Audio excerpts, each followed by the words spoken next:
Hello, my name is Kathleen West, and I am going to demonstrate my simple math service. It's a background WCF service running, and it's being hosted, self-hosted via Windows console application.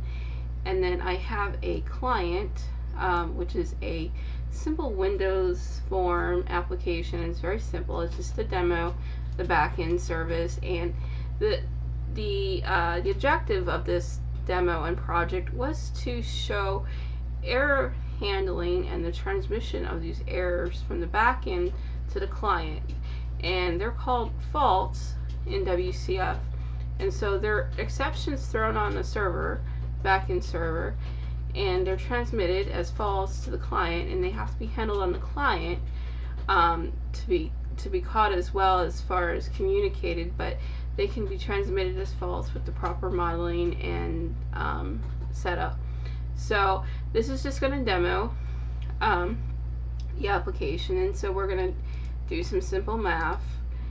So there's no errors going on right now, but I'm going to cause a divide by zero error, and it came out of my video window. So this was an exception that was caught on a server, on a service, and it catches divide by zeros, and it throws a specific kind of fault, divide by zero fault, which is modeled and shared amongst the service and the client. So the client is aware of the fault modeling and able to understand what's going on.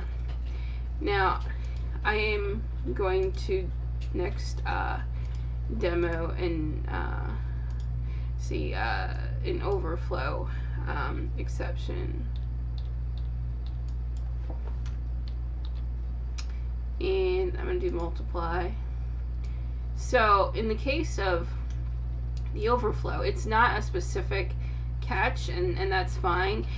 In this case, it was a generic exception that was caught, and I have a checked part of my code, so it checks for overflow. And the reason it does this is it's good practice, and then I wanted to be able to catch general exceptions. So instead of it returning a negative value overflowing, falling gracefully, I wanted it to check and throw the exception and then transmit that to the client. So what this does is it, on the service, it throws a general exception, and then in the code it bundles the generic exceptions up into a nice little package called a generic fault object model.